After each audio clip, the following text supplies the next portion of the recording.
Hello everyone, I'm Heather. I'm back for a really quick video, hopefully actually quick. This one is just to sum up what I read for the summer school readathon, which happened in July. So this being the end of July, I have actually finished all of the ones that I was going to read for it, except for one of them, which I'm halfway through. But I feel like that's okay because it's actually like a pretty intense, hefty philosophical book. And it's taking a lot of brain power and is moving really slow. So the fact that I've done half of it and all these other ones, and I did a reading rush, and I was working on a bunch of other things. So I feel like I did okay, basically. Okay, so for the summer school reading rush, which was run by Doris at Aldi Books, we had to read 8 books, sort of specifically to a subject in school, you know, like math or like English or whatever. And each sort of prompt or whatever was 1 book, except for one prompt, which was 2 books, which amounted to 8 full books. Okay, so the first prompt was language arts or sort of English or literature or anything like that. So I chose the modern classic, The House on Mango Street by Sandra Cisneros. And we also picked this book for our like September book club thing, so 2 birds with 1 stone. It's written in the 80s and it's about this Latina girl living in Chicago, and it's sort of like vignette type things. So like little stories, see, and sort of like poem type things about her life and sort of the lives of people she knows, like her family and people in her neighborhood at the time. And it's got like some like hefty, sort of heavy elements in, like various kinds of abuse and things like that. But I thought it was really good. And I think it took me a bit of like digesting in my mind to decide that it was good. Do you know what I mean? It's sort of like one of these ones where you sort of like churn it over for ages afterwards. Like, did I actually like that? Or like, you know, I think I'm still digesting, to be honest. But overall, I really liked the language. I like Sandra Cisneros as an author, and I've decided that I want to read more things that she's written because she has written more stuff. I like, you know, how it's written and sort of the description of characters and things like that I really liked. So in the end, I have decided that I did really like it, and sort of my, like, in my mind, the liking for it is growing, you know? But like immediately after finishing it, I was like, I don't know, like, did I like it? I was just a bit more, I don't know, sort of like that situation where you just finished a book and you're still digesting it because there's so many things to think about in it and you sort of haven't decided, it takes extra time. Anyway, that was like the worst description ever of how I feel about this book. But in the end, really good, and I would recommend it. The next one was the prompt for math. So for this one, you could like pick, you know, actual math, something to do about math, or it could just be like one that has a number on the thing. And because I'm terrible at math and hate math in like all measures, I just picked one with a number on it. I picked 84 Charing Cross Road by Helene Hanff, and this is another book club thing that I did for the book club. It was for August, we've already talked about it, and I think everyone liked it, and I really liked it as well. So another bird with another 2 birds with 1 stone. But this one is like a collection, so it's like in 2 parts. So I think it was originally 2 books, but over time they've decided just to publish them together because it's easier. The first part is a collection of letters from this American woman to this bookseller in London. So she lives in like New York and the bookstore is in London. And it starts in the 40s, just after the Second World War, and then goes all the way to like the 60s. So it's like 20 years of correspondence really between her and this guy.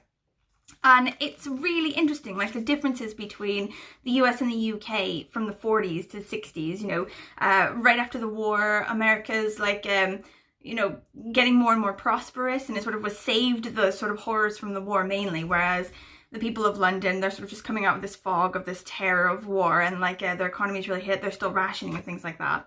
And also the kinds of things that she says, she's quite funny, the American woman, in her correspondence, and I think her like brashness and sort of like obviousness and boldness to like the really proper and polite people in Britain, like it's quite shocking for them, you know, but they end up liking her in the end, you know. She sends them a lot of gifts and things because they're rationing, and they find her really funny, you know, because she's quite a character. But anyway, the second part then is about, like, I won't ruin it for you, just in case you want to read it. Like, me telling you literally anything about the second bit is gonna ruin, you know, one of the big bits of the first part, so I'll just leave it. But I did end up liking the first part way more than the second part, and most people in my book club did. But this is after sort of saying that I was reading this book and really liking it. Loads of people come out to say, oh yeah, this is like brilliant. It's one of my favorite books. It's hilarious. Like there's this part in it where she said, I've just discovered the best paper cutter for new books, and it's like a fruit knife that my mother sent me because I have like 12 of them, and I can't for my life think that I would ever have 12 people in my house like simultaneously eating fruit. So I really like that one. It's really funny. The next one is social studies, and for that one I have chosen another weird Japanese fiction book. I'm like a connoisseur now. I love these weird Japanese fiction things, and I cannot even tell you why I love them so much. But this one is called Strange Weather in Tokyo by Hiromi Kawakami, translated by Alison Markin Powell. And this one was super weird. Like, as a connoisseur of like weird Japanese fiction, I'll tell you this was like a base levels of romantic with like hints of what the fuck, you know? Like, yes, I can get these hints of what the fuck is happening right now, you know, like that. So this woman, she has like finished school, she's an adult, and she sort of meets up with her old teacher from school, sort of in a bar, in a restaurant or something like that. They sort of bump into each other. And then they start sort of meeting up more and more, just like on friendly sort of occasions. And he's still like really teachery toward her. You know, he's like, you shouldn't do that. That isn't appropriate. That isn't proper, blah, blah, blah. And she's like, oh, sorry, you know, like, whatever. But then sort of as they get to know each other more and they sort of, you know, it like blossoms in like a really weird Japanese fiction sort of way. And I really liked it. I think a couple people said they didn't really like it. They couldn't follow it. They didn't like the ending, but I quite liked it. I thought it was like cute and romantic and weird, and I'm just into that sort of thing. The next one is for science, and I also hate science, but I do love things sort of like this, which is the book I chose. Uncommon Knowledge, The Economist Explains, edited by Tom Standage. So this one is just like bits of random knowledge. Like random bits of fact and explanation that people don't tend to know. You know what I mean? Like the average person just wouldn't know these sorts of things. And I love that. Like, look at, I don't know if you can see like all of the dog ears that I've done. Every time something happened in the book that was the most interesting thing I've heard of in ages, I like marked it, and there's loads of them. Like why school holidays are too long. So they're sort of saying like different lengths of summer vacations throughout the world. And they're sort of saying like loads of places agree to themselves that their vacations are too long. Loads of people in America think that the 3-month summer is too long. Loads of people in Britain think that the 1.5-month summer is too long. And because it's so like ingrained in culture and in society to have a summer of that length, it's very unlikely that it will ever change, despite the fact that loads of people say that it is too long, you know? Why China rents out its pandas. Did you know all pandas are rented if they're not in China? Every panda at every zoo in the world outside China, the panda does not belong to the zoo. The panda does not even belong to that country. The panda is rented from China. All like panda babies as well from those pandas also automatically belong to China. And China sometimes, like to get back at countries for doing things they don't like, revoke their pandas. They like, you know, cancel the lease on the panda and make it go home, even though it's like lived in, you know, so-and-so zoo in the world its whole life. How weird. That blows my mind. I can't believe that. Why it matters that the Caspian Sea is a sea or a lake. I always thought it was a sea, obviously, because in English we call it the Caspian Sea. But apparently it's a very big deal whether it's a sea or a lake, because a sea, like international waters, you know, is a thing with a sea where like the middle bit is, you know, governed by international law. Whereas with a lake, you can sort of just divide it up for all, like any of the countries that touch the lake. You can divide it up how you want, so generally just slash through the middle like that. And because there's like oil and stuff in the Caspian Sea, the people who are surrounding the lake are very interested to know if it's a lake or a sea. How the wage penalty for mothers varies from country to country. One of the worst countries apparently for this, that blew my mind, is Germany. I would not think that. Like, I obviously am not from Germany and don't know a lot of people who actually are physically from Germany. But I like in my mind, you know, Germany is really sort of advanced in this sort of thing. But I guess, like, yeah, they're sort of saying here, Germans call them Rabenmutter, so raven mothers, women who work so hard outside the home that they barely have time for their children. And then there's also Gluckenmutter, which is the hen mother, who dotes on her children as a hen dotes on her eggs, and it's, like, also not complimentary. And he says, whatever mothers do, it seems, they're expected to feel guilty about it. Oh. When and how most of the world's gun deaths occur.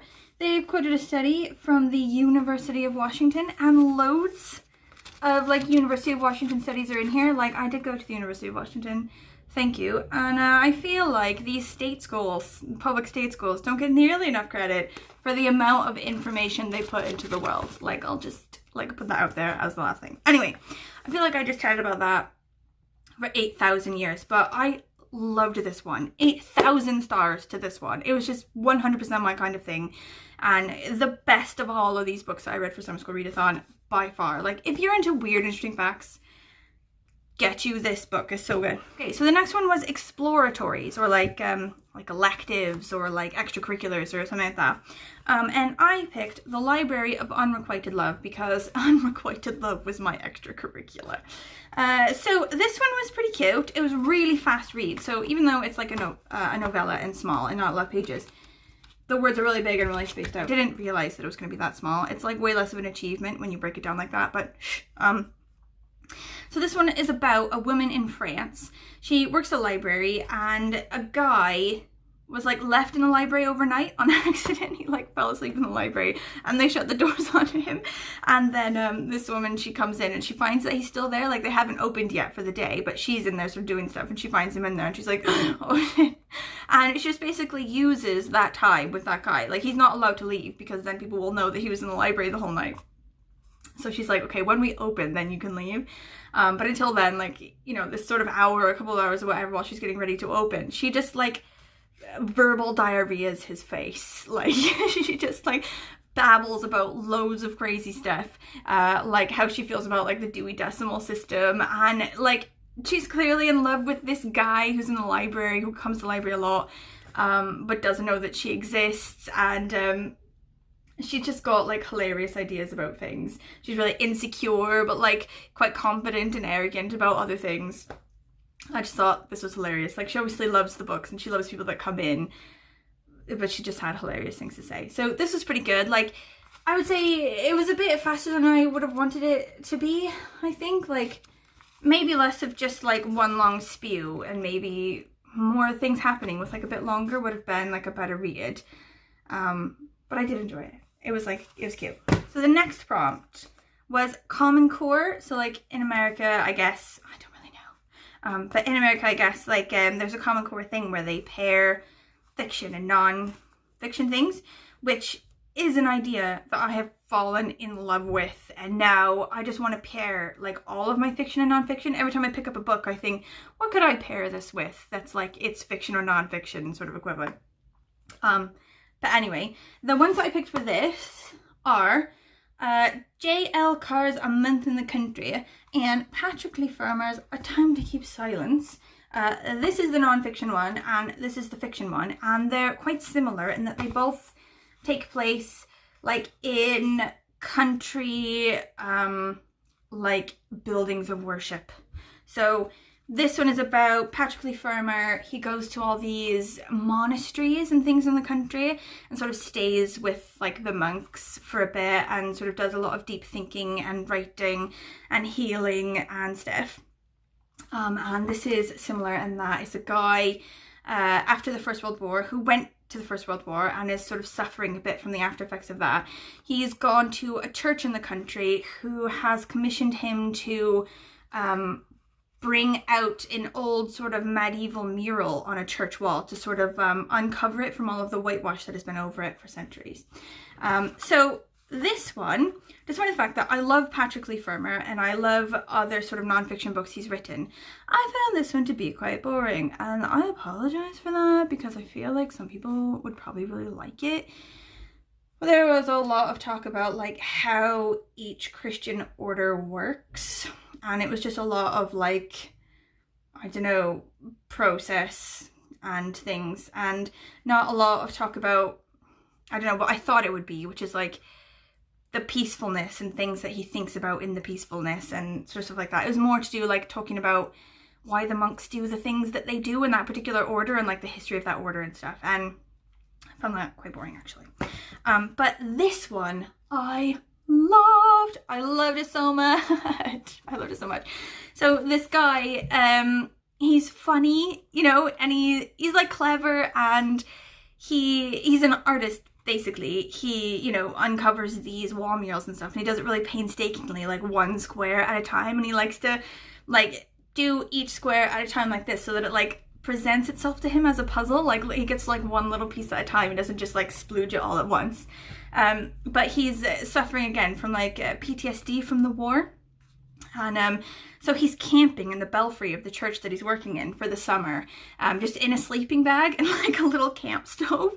And he meets a lot of the people that live in the village, and he meets this other guy who's on a similar project because what happened was this woman died and left in her will money toward various projects that she wanted to up in. So she left money for this mural to be uncovered in the church, and she left money as well for one of her distant ancestors to be to be unearthed, you know, like for him to be like brought out of the ground. He was buried, you know, hundreds of years ago.